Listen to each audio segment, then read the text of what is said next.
Oh, cool. A new Set 4 tournament. I bet there's a really diverse meta with lots of different decks in the top 8. Let's see here. Okay, we've got Emerald Steel, Emerald Steel, Emerald Steel, Emerald Steel, Emerald Steel, Emerald Steel, Emerald Steel, and Emerald Steel. What? Hello? We've gone from the most diverse meta of all time in Set 4, and suddenly there's a tournament where the whole top 8 is Emerald Steel. Now, let's also just bear in mind, with a pinch of salt, lots of the top players have just got back from the Lil Lorcana challenges and the Atlanta Lorcana challenges, where they've been very much focused on Set 3.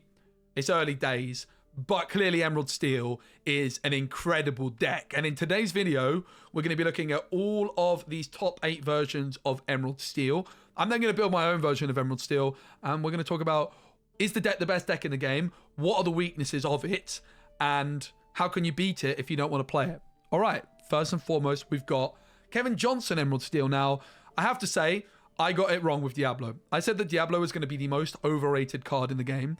And I think to an extent, it still is being a little bit overrated because the card is so good that it's going to warp the meta around it, right? There's going to be Babooms, Grab Swords, Storm Rages on, all kinds of cards in order to deal with Diablo. The thing is, I think what I really missed out on was the Bucky synergy. The Bucky synergy with Diablo being a Floodborn is what turns this card into being very good to absolutely bonkers good.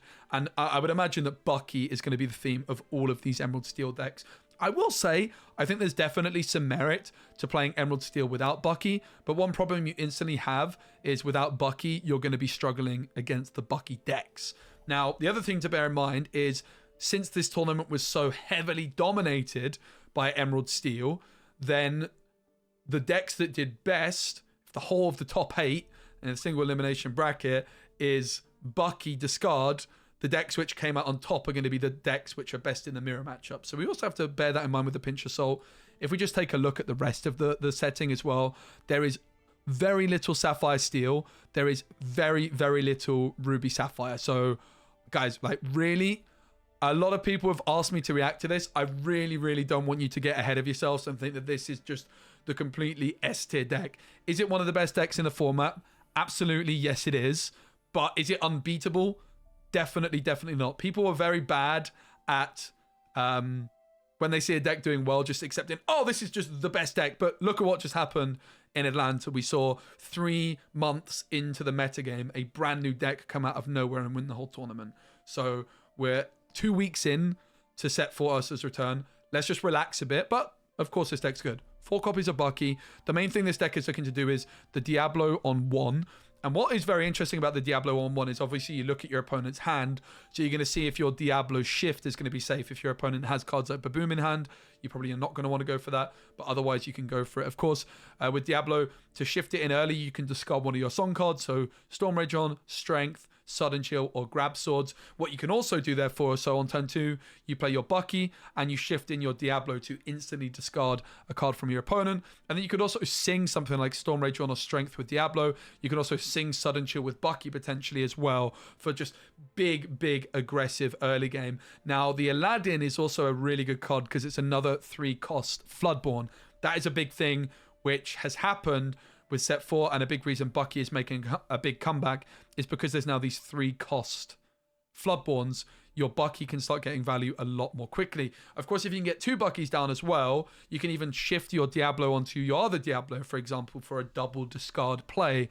And there's all sorts of really, really interesting plays you can make. Of course, there's also, we don't talk about Bruno. Couple copies of Helga in this one, which is interesting to see as well. You guys know me, I do love a little bit of Helga, and I think definitely Tinkerbell is a card to look out for in these decks because Tinkerbell Grab Swords are ways of dealing with your opponent's Buckies.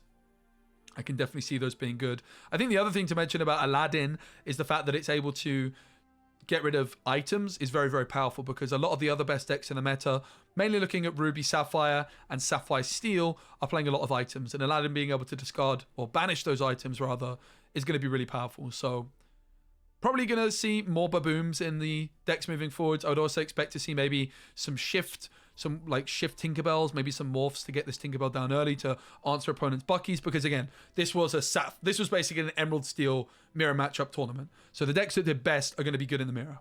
Okay, let's move on. We can see Pegasus in this one. No Pegasus in this one, which I find Very curious. Personally, I would always be playing the 5-drop Pegasus and the 1-drop Pegasus.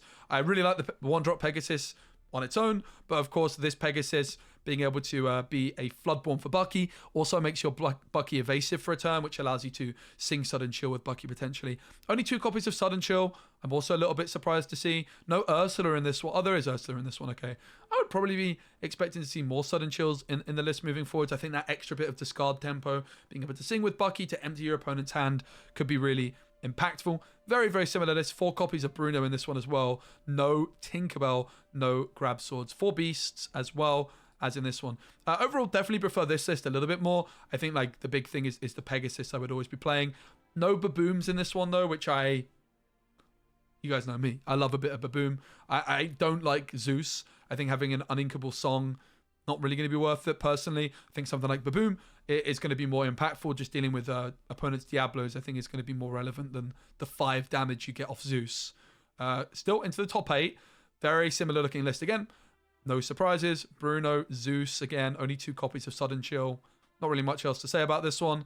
Then we've got the Rat. The Rat, very well known in the community, does have 3 Babooms, 2 Pegasus, 1 Hey Hey, which is an interesting card, only 2 Brunos, 3 Sudden Chills, only 2 Aladdins. I don't like the Zeus particularly. Let me know what you guys think about the Zeus. I guess being able to answer your opponent's beasts could be really impactful. Definitely interested to see which cards are doing well at the very top here, because of course those are the ones that have done best in the mirror, because these people all lost in the top 8 round, but these are the semi-finalists now moving forward. The top 4, we have Steve. Steve is on Tinkerbell, is on Zeus as well. 1 Morph. I think the Morph could be very interesting. Again, just being able to answer your opponent's Bucky's on turn number 4 with the Tinkerbell. Maybe even the 3-cost Tinkerbell, because she can be quite difficult to remove, but of course the Aladdin and the Diablo, really what you're going to be looking to play on turn 3, and the Bucky on turn 2. Robin Hood, Pegasus, Diablo, lots of 1-drops in this one. All right, into 3rd place. No Zeus, I'm unsurprised to see that. Grab Swords, I'm also unsurprised to see, again, in these mirror matchups. Grab Swords being able to shift in with Pegasus on turn 3, with Robin Hood on turn 3, and seeing a Grab Swords makes a lot of sense. Also, I like to see the 4-cost Flynn Rider in the mixer here. It's, of course, a Floodborn within its own right. This is a card which I do like if you're playing Bucky, because it's Floodborn, right? It's pretty damn solid. This deck looks nice. I'm unsurprised to see this one's done well in a very dominated Emerald Steel metagame in this particular tournament. Grab Swords is going to be pretty weak against Ruby Sapphire. That's something to bear in mind. I'm still not convinced by the Zeuses. I've never been a big fan of this card personally. No Ursula 3-drop in this one, and that's also really interesting. Again, maybe in the mirror matchups that could make some sense, because of course your opponent is likely to be able to deal with your Ursula. Maybe if they get it down first, maybe they kick Cloud Kicker. Definitely interesting to see no Ursula at all here, but still using Storm Rage on no strength. It's interesting. Obviously, Bruno Grab Swords can also be discarded by Diablo to get that early shift in as well, as can Zeus. So no Ursula Deceiver in this one is really, really interesting. All right, into the top 2. We have Ursula back in this one. 2 Sudden Chills, 4 Brunos, 2 Zeus, 2 Aladdins. It looks super, super similar to some of the lists we saw a little bit earlier on. Maybe I'm surprised that there's no Tinkerbells, no Grab Swords in this one, in a deck which has done very well in mirror matchups. But let's look at the one that came out on top of all the Emerald Steel decks in the mirror matchup. So this deck should be, in theory, the best deck in the mirrors. And I'm unsurprised to see there is Grab Swords, there's Tinkerbell. That's pretty interesting, just 2 copies of Ursula Deceiver. I can kind of see the merit that this player here has gone for to drop them entirely. But I would say that even just playing a couple is more reasonable than that. This list looks pretty solid to me. Couple Grab Swords, no Zeus, which I'm happy to see. I'm not a big fan of Zeus personally in these decks, especially when you have We Don't Talk About Bruno. This looks like a really solid take on the deck. I'm now going to go ahead and build my own version of Emerald Steel Bucky Discard and see what I arrive at myself. As many of you know, the way I like to build decks is by starting off with the most important cards and kind of working my way through it. And I think Bucky is going to be the centerpiece here. So let's put 4 copies of Bucky into the deck. If we're playing Bucky, we're also going to want an abundance of Floodborns. So let's go ahead and put a bunch of the most important Floodborns in. 4 copies of Diablo. And we're also going to want the 1-cost Diablo as well. Not sure we necessarily want 4 copies of it, but definitely that option to shift in Diablo early and get that card draw going instantly is going to be pretty impactful a lot of the time. So I'm going to start off by putting 4 copies in of Diablo, but we could end up dropping it down to 3. For me, I also am absolutely going to be wanting to play Pegasus Cloud Racer. I think the fact that it's able to sing We Don't Talk About Bruno and the 1-cost Pegasus is a really amazing card in its own right. It's just a no-brainer for me. Again, going to put 4 copies in, but I could see us trimming this down to 3 copies if we need to. And yeah, I'm also going to put 4 copies of the 1-cost Pegasus in. I think this card is absolutely amazing. It's getting us lore and is a good shift target. Let's also go ahead and put in 4 copies of Beast Tragic Hero. With Floodborn Synergy, it's going to be too good not to include 4 of these. I do also really like the look of Aladdin Brave Rescuer. I think 3 to 4 copies is going to be a nice way to go. Again, I'm going to start off with just putting in 4 copies of the most important cards, and then I think at the end we can decide if we want to trim those down to 3 copies in order to fit in more variety, in order to fit in a wider variety of different cards and tech options. For me, in a meta which is going to be dominated by a lot of mirrors, I think Tinkerbell just seems way too good for me not to be playing. I'm going to put 3 copies of Tinkin because she's at that 6 cost mark. She's going to be more expensive. Could see it dropping to 2, maybe even 4. We'll see. But here's the card I am really, really interested in. Chief Bogo. Chief Bogo working in a similar way to Tinkerbell.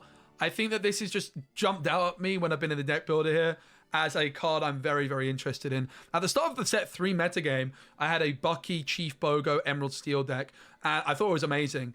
But I quickly found out that I was very bad against locations, and locations were very, very prevalent at the start of Set 3. At the moment, there really aren't many locations in the metagame. Amethyst is not too popular, so Queen's Castle is not really too common. And Chief Bogo being a really interesting way of dealing with opponents' Buckies even quicker than Tinkerbell, I think Chief Bogo might be the secret sauce. And it's also worth mentioning that Chief Bogo quest for 2 themselves. I think it's a really, really strong card, and I absolutely think it's going to be the way to go for these Bucky decks to win the mirrors in a more dominant fashion. So I'm looking at Chief Bogo, and I'm tempted at 3 copies, maybe even 4. It's definitely something that we didn't see in any of these tournament decks, but that is the little bit of Specie Spice. Chief Bogo is a card I'm a big fan of. Let me know what you think in the comments. Do you think the Respected Officer is the way to win the mirrors for these Emerald Steel decks? In terms of the other Floodborns, there's a few really interesting options. I think Prince Philip is going to be a little bit too expensive. We're not going to want to play many shift targets for him, so he's not going to be an option. Helga Sinclair, which we did see in one of these top 8 decks, is a card I absolutely adored at the start of set 3. In particular, with some Chief Bogo synergy, Helga Sinclair can turn into a real menace. So I can absolutely see myself exploring some options of playing at least a couple Helga Sinclairs. And then I also think we're going to want some of the 4-cost Floodborns to get that Bucky Discard going even more quickly. Donald Duck, Flynn Rider, as well as the Jafar Dreadnought are the main options here. I think what I'm going to do for now is all the cards that I have in the deck, I'm just going to put 4 copies of them in, but then I might end up trimming them away. So Jafar Dreadnought, I think that we can see is definitely an interesting option. Similarly, I think we can see that Flynn Rider could be an interesting option. Donald Duck as well is a consideration as that Floodborn synergy. Again, not convinced we're going to be playing all of these, but let's just go about it in this approach. Let's put all the cards in I like the look of and then trim down, which is not usually the way I go about these things. But at the moment, I'm not exactly sure on what the deck's going to look like. And I think it's just a nice option to keep all of these cards in consideration. I would imagine we're only going to play either Flynn, either Jafar, or either Donald. In fact, I've decided it's not Donald, but maybe the Flynn Rider and maybe the Jafar. Not convinced by Donald Duck Perfect Gentleman, but the others I'm more interested in. Okay, so that's all our Floodborn synergy that we're going to be needing. But now we need to think about the song synergy potentially, with the fact that we could shift in our Diablo if we discard a song. And of course, there's also the option of going for Ursula, Deceiver of All. So here are all the songs available. And I think first and foremost, I'm going to go right ahead and put in 4 copies of We Don't Talk About Bruno. And I mean, also, look, Ursula's come up here. I think Ursula Deceiver, the 2-cost card, is without doubt a card we're going to be playing 4 copies of as well. Added to that, Sudden Chill just seems like a card which is too important not to be playing a lot of copies of, as well as Let the Storm Rage On, Strength of a Raging Fire, and Ursula Deceiver of All. But of course, here we're at 72 cards, so we already realize we're going to have to start trimming cards away pretty quickly. Also worth mentioning, of course, I didn't put Robin Hood in as of yet. He is, of course, a consideration alongside the one-drop Robin Hood as well. Having looked again through these top 8 lists, it does seem like Robin Hood is just going to be a nice way to go. It's another Floodborn you can get through on turn 3 with the shift. I think Pegasus, Robin Hood, and Diablo all being shift targets to set up a aggressive Bucky is going to be a really nice early game for us. Okay, so we're now at 80 cards. So it's time to start trimming away some of the stuff that we're not going to go for here. And I think we also need to take a look at Grab Your Sword as an option to deal with some mirrors. Again, maybe we might just be able to get away without Grab Your Sword and instead focus on this Chief Bogo. And finally, Baboom is another card I adore. Very good at dealing with opponents' Diablos in the mirror matchup. Just a very solid card overall and definitely something we should be considering. Finally, 2 other options in at 2 costs. There's Morph as well as Mr. Smee. I don't think either of those will quite be making the cut here. Morph is most interesting for shifting in Tink on turn 4, but I think instead we want to get that Bucky down on turn 2, and maybe Chief Bogo could be the key to winning the mirrors as a play on turn 4. Okay, so I've saved the deck as it is with 86 cards, but of course we need to trim away 26, which is a large amount. Taking a look at the uninkable count, we're at 22 uninkables, so already we're going to be wanting to trim away some of the uninkables. That's definitely going to be something we can focus on. And then, of course, looking at the curve, it looks like we're probably a little bit too heavy on the 5-cost characters. Maybe we could even try and consider removing the 6-cost characters entirely so that we could just stay at 5 ink if we so desire. The Tinkerbell does really interest me to deal with opponents' Buckies, but I think maybe Chief Bogo is just doing that in a better way. With the fact it's just a 4-cost character, we don't have to get to 6 ink. We can get that board clear through on turn 5, or that 1 damage through on turn 5, I should say. Even being able to shift in like a Diablo onto a Diablo on turn 4 would allow our Chief Bogo to remove a Bucky earlier than our opponent might be expecting. Yeah, I'm going to cut the Tinkerbell to begin with. I think let's just not even play any 6-cost characters. Definitely a card you could consider playing, but I'm going to go for the Chief Bogo instead. Okay, we have 22 more cards to cut, and we have 22 uninkables. So maybe now let's look at which of the uninkables we're wanting to remove. The cheapest uninkable we're playing is Diablo Devoted Herald, and we're going to be playing 4 copies of that, that's for sure. So let's look at the next options. Currently, we have 4 copies of Flynn Rider, which definitely seems like too many. If we even want to be playing Flynn Rider at all, I'm unsure on.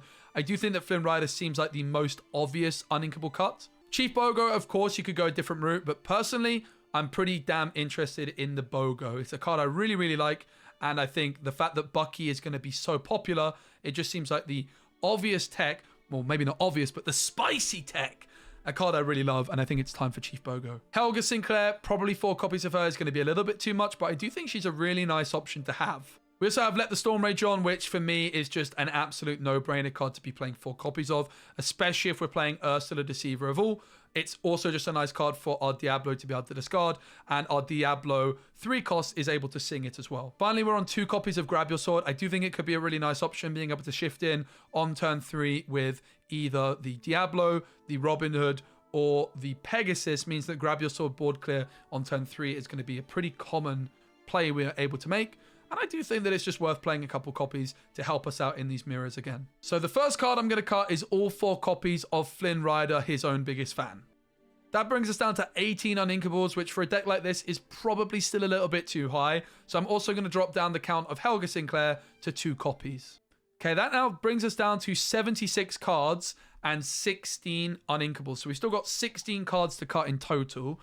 I think 16 uninkables is still pushing it a little bit, but it should be around the mark that we're looking for. What I'm going to quickly do is go through and look at the uninkable count in the top 8 decks and see what kind of ballpark of uninkables those players were going for. Okay, Jordan, who finished first, only had 10 uninkables, so it definitely seems like I'm pushing it a bit. Also, only 10 uninkables for the second place, William. 16 uninkables for Elias, who finished in third, and this is giving me a little bit more confidence that my idea of pushing the uninkable count up a little bit, we might be able to get away with. Just 10 uninkables for Steve, who finished in fourth. 10 uninkables for the Rat. 10 uninkables for Rudy. 10 uninkables for Jose. And just 9 uninkables for Kevin. It's important, of course, to note that none of the players in the top 8 were including Chief Bogo. And with the Chief Bogo, I'm even more tempted to include the Helga Sinclair, who we currently only have 2 copies of. So I do think it's fine for our uninkable count to be a little bit higher, but maybe we want to consider dropping down the Grab Your Swords entirely. It's definitely interesting as well to consider if we want to be playing Ursula Deceiver of All. While she could be solid in mirror matchups, she's going to struggle against Ruby in particular with Brawl being around, and that does put me off playing her a little bit in this current metagame. What I'm going to start off by doing is just reducing the count of some of the cards down to 3 copies. For example, Chief Bogo, I'm looking at maybe. I think I'm going to drop the Babooms. As good as the Babooms, as much as I love the Babooms, we're over by a lot of cards still, and I want to try and keep that Ursula package in if I can, as well as keeping in all this Floodborn synergy. So Baboom is the next card to go. Now we just need to cut 12 more cards. We're currently at 16 uninkable. So if we were to cut the Grab Your Swords entirely, we'd be down to 70 and then just need to trim 10 more. And that's when we could start looking at just reducing the count of some cards to 2 or 3 copies. So I think for now, I'm going to be dropping the Grab Your Swords. But I do want to mention that it is absolutely one of the most serious considerations for this kind of deck. I think that Chief Bogo is maybe giving us enough in terms of that board control in a wide variety. We don't need Grab Your Swords to remove our opponent's Buckies, but of course Grab Your Sword could remove our opponent's Diablos, which could be really important. Of course, the other downside about Grab Your Sword, though, it is just an uninkable song, which could be discarded by our opponent's Ursula. So I'm going to remove both copies of Grab Your Sword. I'm going to reduce the count of Aladdin Brave Rescuer down to 2 to 3 copies. Similarly, I think Jafar Dreadnought is a card which is catching my eye that I'm not a huge fan of. I think that Chief Bogo on turn 4, while less discard action, is going to be giving us that little bit of extra board control. And therefore, Jafar Dreadnought, I'm also going to drop down to 2 copies. It's never been a card I've been a huge fan of, so that's definitely one that is catching my eye as a potential cut.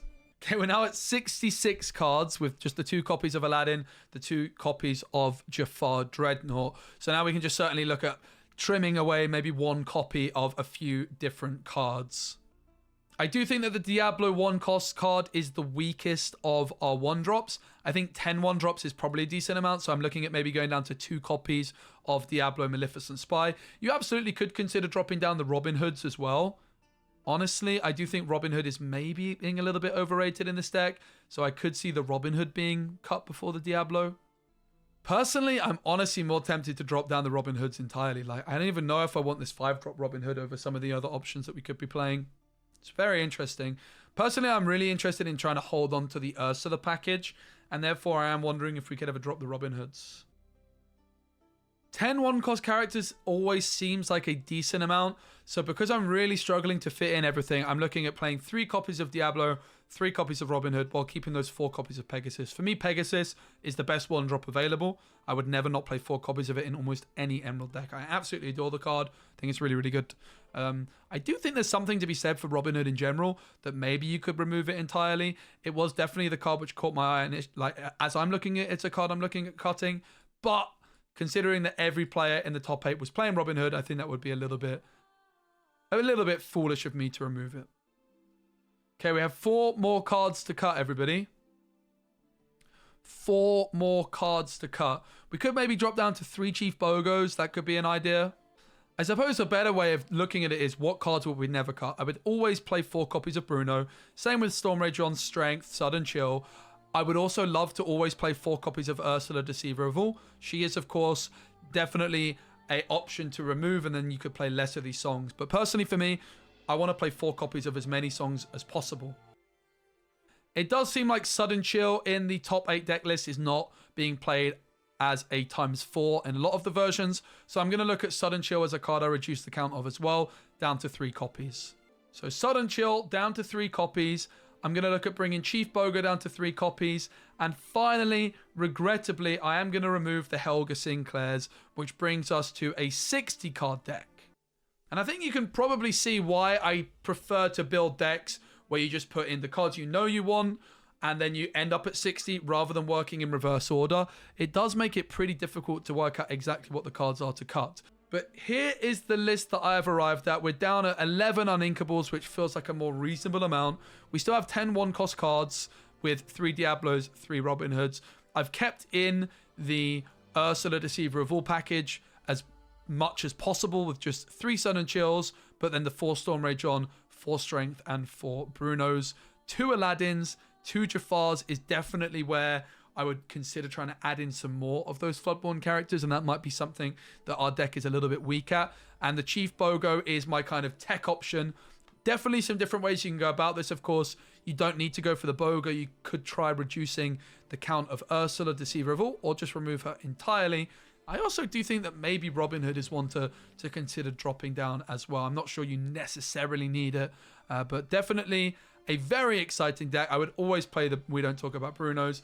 This is the list I've arrived at. Let me know what you think. Of course, a lot of those cards we cut, like the Grab Swords, the Flynn Rider, the Tinkerbell, all serious options.